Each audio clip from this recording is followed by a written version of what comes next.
Diyos na makapangyarihan sa lahat, Diyos na dakila, Diyos na tapat na nagmamahal sa amin. Panginoon, nagpapasalamat po kami sa oras na ito. Sa pagkakataong muli na magsama-sama kami upang palakasin ang aming espiritual na buhay.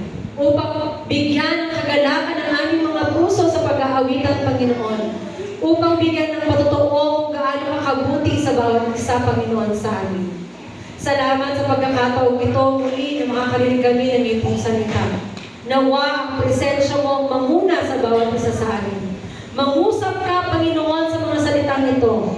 Tulungan mo ako, Panginoon, na maibahagi ang iyong pong salita, na sa bawat salita na aking pong bibitawan, ito po'y nagmumula sa inyo. Gamitin, Panginoon, ang iyong pong banal na Espiritu, ang aking katawan, ang aking kaisipan, ang aking bibig upang maipahayag ang iyong pong salita sa gabi nito. At nawa, Panginoon, ikaw ang magkontrol sa oras na ito.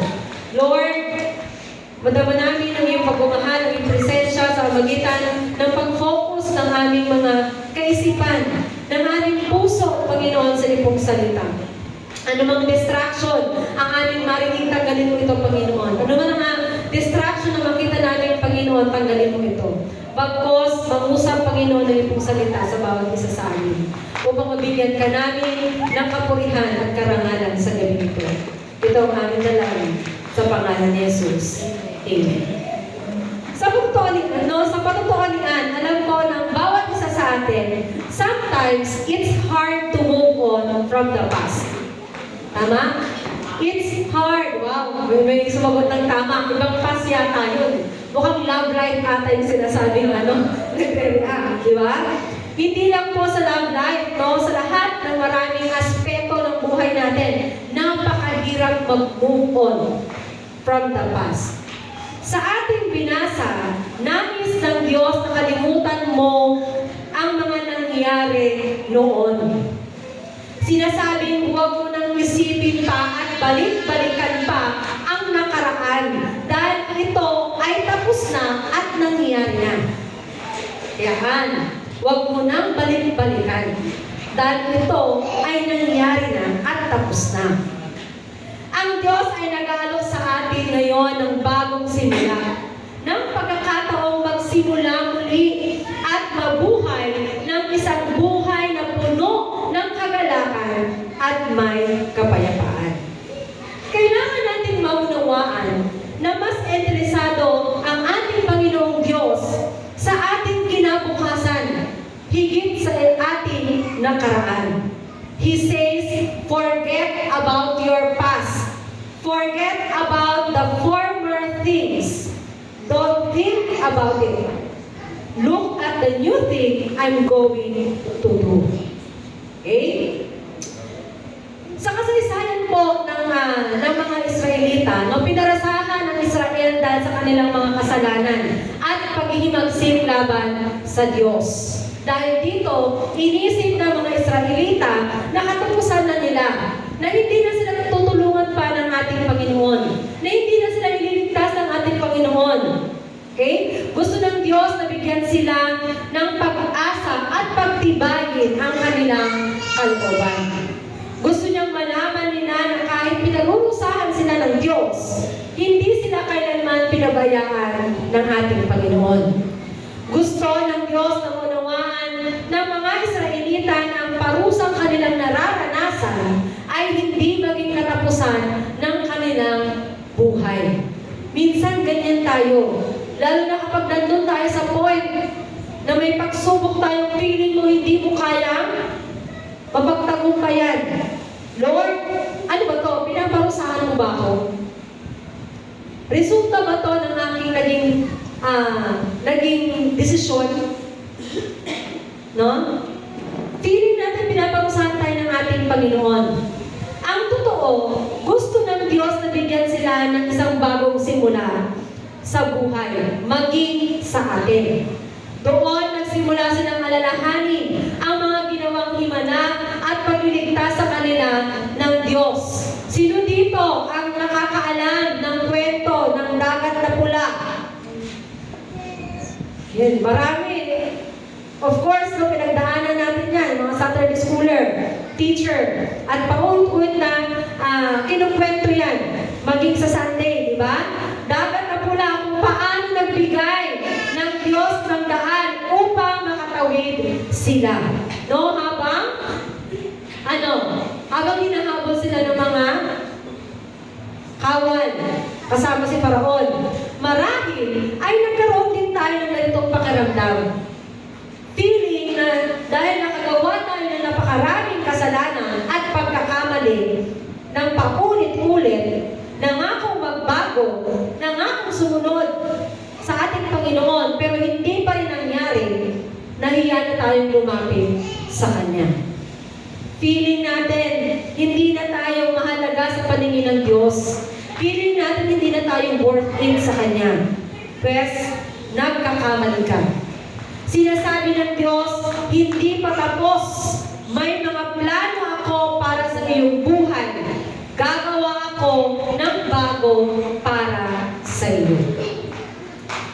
Nais kong ibahagi sa inyo kung paano magkaroon ng bagong simula.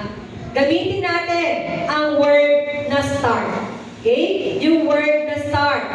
Magkakaroon tayo ng bagong simula if we stop making excuses. Okay? Stop making excuses. Kung gusto mong magkaroon ng bagong simula sa iyong buhay, you have to stop making excuses for your failure. Narinig natin yung sinabi, patotoo ni Anne. No? Feeling niya, nag-fail siya. Nakulang pa pala yung pinapakita niya. No? Na bayaran yung rent ng tatay, yung sa bahay ng tatay niya. No? Feeling niya nag-fail siya bilang isang anak. You've got to stop blaming other people. Kailangan mong itigil ang pagtingin mo sa iyong sarili bilang biktima. Okay? Kailangan mong itigil. No? Kailangan mong itigil ang pagtingin mo sa iyong sarili bilang biktima ng iyong kalagayan o ng sitwasyon. Huwag mong justify ang mga sinasabi mo o ginagawa mo para lang masisi sa iba kung ano ang nangyayari sa iyo. Okay? I-let go. No? I-let go mo ang sama ng loob at sisi. The only way to avoid future pain is to let go of resentment and blame. Forgive yourself. Forgive yourself and everyone else. And keep going. Okay? Huwag tayong maging lugmok dahil lang sa mga sitwasyon na nakaraan. Sa aklat po ng Kawikaan, chapter 28, verse 13, ang taong tumatangging aminin ang kanyang mga pagkakamali ay hindi kailanman magtatagumpay. Ngunit, kung aaminin niya at iiwasan niya ang mga ito, makakakuha siya ng isa pang pagkakataon. Alam naman natin ang ating Panginoon is many chances talagang ibinibigay. Tama?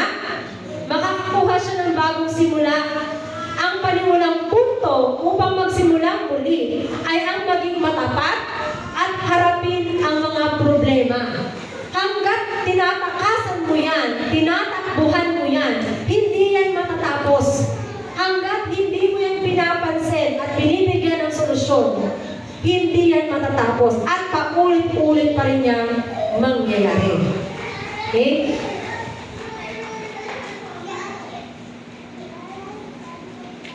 Karamihan sa ating mga problema ay resulta ay pagkabigo dahil na din sa ating kagagawan. Minsan na tayo pag gumagawa ng problema. Aminin natin yan. Wala namang problema pero ikaw ay nag-iisip ng may problema. No? Itigil ang pag-uulit sa nakaraan, pagsisi sa nakaraan, at magpatuloy ka sa kasalukuyan at sa hinaharap. Ang mas maraming oras na ginugugol mo sa pag-iisip sa nakaraan, sana hindi nangyari yun. Kung andun ako, sana mabago ko pa yun. Kung sana lang ay maibalik ko ang oras, baliktarin ang oras, ay gawing muli ang kasaysayan. Sana. Sana. Kung paulit-ulit mong iniisip at pagsisisihan, hindi ka makaka-move on. Tama? Hindi ka makaka-move on. What you need to do is learn from those failures. Real success is built on failures. Alam din ng mga estudyante yan. Failure is the way you become a success. Hindi nagsasucess ang isang tao kung hindi man siya nakaranas ng failures sa kanyang buhay. It is hard to get people to admit when they are wrong. Tama? Minsan iniisip natin na nakakababa ng pagkatao kung aminin natin na nagkamali tayo o nagkasala tayo because of our pride. God says that if we admit the mistake, if we admit our failures, and we admit our sin, then we get another chance in life. If you want to move on, admit our sins. Once we let go of the past, maaari na natin yakapin ang mga bagong bagay na inanda ng Diyos para sa atin. Okay? So S, ano yung S sa start? Stands for stop making excuses. T, take an inventory of your life. Sino dito yung mga secretary or bookkeeper? Ano ba yun? Alam nila to. Take an inventory of your life. Anong ibig sabihin ng inventory of your life? No? That means you need to evaluate all your experiences from 2023 to 2024, then 2024 to 2025. Evaluate your experiences. Kailangan mong suriin kung ano ang mga naging tugon mo pagkatapos mo makaranas ng pagkabigo. May natutunan ka ba sa mga experience na yon? Yun bang word na lesson learned? Meron ba tayo nun? Gumawa ba tayo noon noong January 1? Sa aklat po ng Galatia, chapter 3, verse 4, wala na bang halaga sa inyo ang naging karanasan ninyo? Marahil naman ay mayroon. Binabaliwala ba natin ang mga experience na yon? At basta na lang makamove on? Learn from your mistakes. You can choose to learn from it or choose to repeat the way you react to it. Ulitin ko ha. Learn from your mistakes. You can choose to learn from it or choose to repeat it the way you react to it. May 4 na uri ng karanasan na ginagamit po ang ating Panginoong Diyos upang hubugin ang ating buhay. Una, He uses personal experiences. Okay? Personal experiences. Ang ating asawa, pamilya, ang mga taong nakakasalamuhan natin. Ginagamit ng Diyos ang ating personal na karanasan upang hubugin tayo. He uses vocational and educational experiences upang hubugin din tayo. He uses spiritual experiences tulad ng pagpunta natin sa simbahan, pakikibahagi sa mga fellowship, personal devotion, reading Bible, and meditation. At ginagamit din ng Diyos ang mga masasakit na karanasan na pinagdaanan natin upang hubugin tayo. As you take inventory of your life and starting over, dapat isaalang-alang mo ang mga katanungang ito. Anong dapat natin isaalang-alang? Ano ang natutunan mo mula sa mga nakaraang karanasan mo? Kung hindi mo ito isinangalang-alang, mauulit mo lang ang parehong pagkakamali ng paulit-ulit dahil hindi ka natuto. Dahil hindi ka natuto mula rito noong una pa lang. Pinabayaan mo ay lilipas lang din yan. Hindi natin napapansin na paulit-ulit na nangyayari dahil pinabayaan natin. Ano ang dapat kong maging tugon sa mga karanasang ito? Dapat ba in a positive perspective? Sabi ni Lord, count your blessing, no matter how little, and be grateful for them every day. Expressing gratitude might assist in changing your perspective from negative to a positive one. Okay? At katanungan, sino ang makakatulong sa akin? Kapag kailangan natin ng bagong simula, kailangan natin ng isang tao sa ating tabi. Maaring ang iyong asawa, o isang kaibigan, o isang accountability partner, isang taong sumusuporta, o isang support group. Find someone that can help you. Hindi para i-down, but to boost you, to build you. Makakatulong na mag-grow sa Panginoon. You need other people because you don't start over by yourself after ng pagkabigo. Hindi natin yan kaya. You need somebody else to walk along with you. Ang ating Panginoong Diyos, maasahan natin yan. Nandyan lagi upang tulungan tayong magkaroon ng bagong simula sa buhay kasama siya. Sino ba naman ang hindi gugustuhin makasama ang ating Panginoon?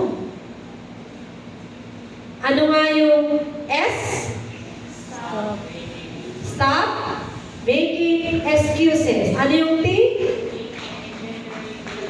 Tinapantang talaga ni Matihan. A. Act in faith. Act in faith. Ito ang ikatlong hakbang sa pagsisimula muli. Act in faith. The Bible says that the key to changing anything is faith. Naniniwala ba kayo? No? Sabi, the key to changing anything, kahit anong bagay pa yan, is faith. If you want to change your circumstance, it takes faith. If you want to change your personality, it takes faith. Kung gusto mong baguhin ang anumang bagay sa iyong buhay, kailangan mong magkaroon ng pananampalataya. Sinabi ni Jesus sa aklat ng Mateo, chapter 9, ayon sa iyong pananampalataya, mangyayari sa iyo. Okay? That is very simple statement, but it's very powerful. Sa aklat na ito ng Mateo chapter 9, maraming pangyayari ang nabago or kwento na nabago dahil sa pananampalataya nila. Nangangahulugan na kung gusto talaga natin magkaroon ng tamang simula bilang tunay na tagasunod ni Kristo, dapat may pananampalataya tayong mangyayari iyon. Isang positibong simulain kasama ang ating Panginoong Diyos. Ano ang S? Ano ang T? Make an inventory in your life. Ano ang A? Act and faith. At ang R, refocus your mind. Refocus your mind. You need to refocus your thoughts if you want to change your life. Tama? You need to refocus your thoughts if you want to change your life. Kung gusto mong magkaroon ng bagong simula, kailangan mong baguhin ang paraan ng iyong pag-iisip tungkol sa mga bagay na nangyayari sa iyo at sa iyong paligid. Tama naman yun. Hindi natin kontrolado ang mga bagay-bagay. Kaya, huwag ipilit. No? Kung gusto natin mabago, kailangan baguhin mo ang iyong pag-iisip sa mga bagay na nangyayari sa iyong buhay at sa iyong paligid. Sa Kawikaan, chapter 4, verse 23, ang isipan mo ay ingatang mabuti at alagaan, pagkat iyan ang siyang bukal ng buhay mo tinataglay. The way you think determines the way you feel. Tama? Tama ba yun? The way you think determines the way you feel. And the way you feel determines the way you act. Kung ano yung nasa isip mo, yun ang iyong nararamdaman. Kung ano yung nararamdaman mo, yun ang iyong kinikilos. Diba? Kung gusto mong baguhin the way you act, kailangan mong baguhin ang iyong pag-iisip. Kung ikaw ay nakakaramdam ng lungkot, nawawalan ng pag-asa, at nababahala sa maraming bagay, dahil iyon ang mga nasa isip mo. Nalulungkot ako eh. Mag-isa kasi ako. Nababahala ako, nauunahin ko. Anong kulang sa ganito, sa ganyan. Wala kayong pabiling ganito. Kasi yun yung nasa isip natin. Ibig sabihin, umaandar na yung utak mo sa mga negative. Hindi mo pa sinusubukan yung solusyon. Okay?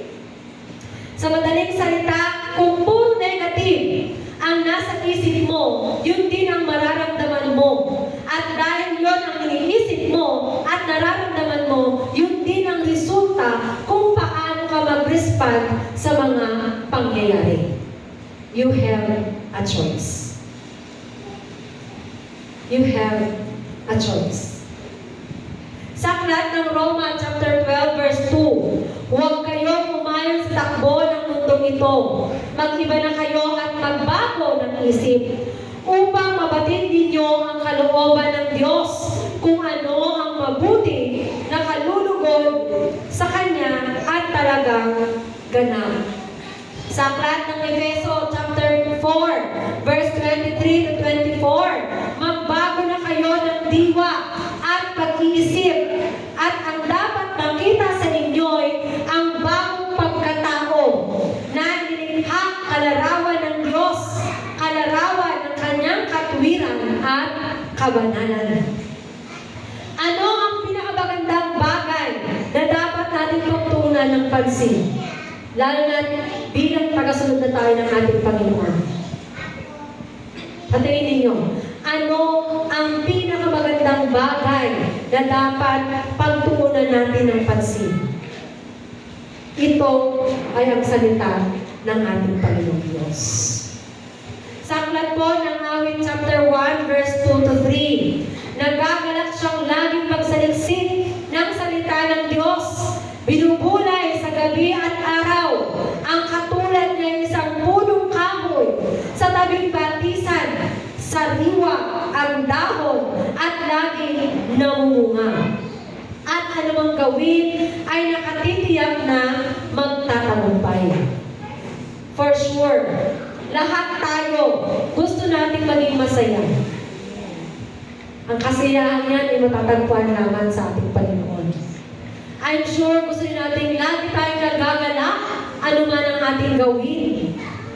At for sure, lahat tayong gusto magtagumpay sa tahak nating landasin. Amen?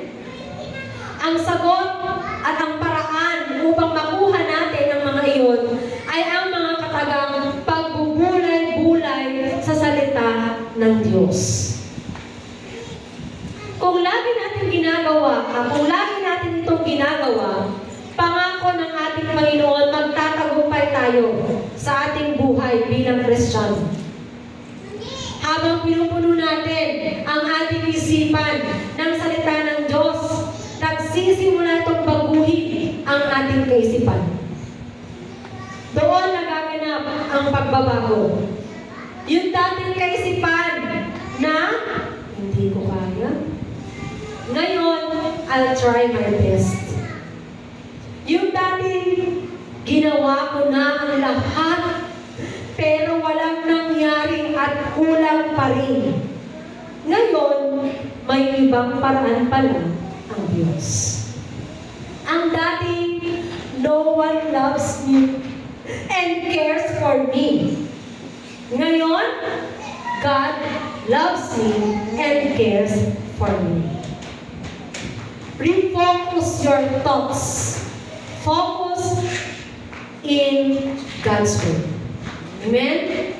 Refocus your thoughts. Focus in God's Word. Ano yung S? Stop making an excuse. Ano yung T?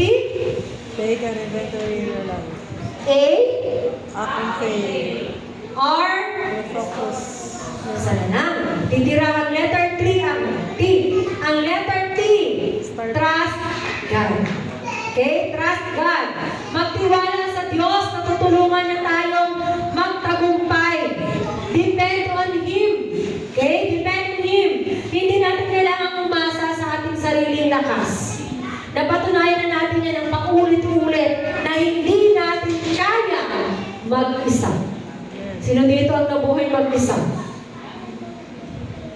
Diba? Laging may katuwang. Hindi natin kaya mabuhay mag-isa. Kahit paulit-ulit mong isipin yan. Iyon ang dahilan kung minsan bakit tayo nabibigo dahil nakadepende tayo sa sarili nating lakas. Sa sarili nating kakayahan. Ano kaya kung i-depende natin o dumipende tayo sa kapangyarihan ng ating Panginoon? For sure, magtatagumpay tayo. Sabi nga, we can change who we are. Only God can do that. Hindi yung panglabas ang tinutukoy ko dito ha. Yung change mo, parang hinihiling mo na, Lord, baguhin mo ko. Yung Jack Roberto na naging... Sino? Sino? Si David na. Mga ganun ano, di ba? Yung si Pepito Manaloto, tapos si biglang si Piolo Pascual, hindi po yung ganon.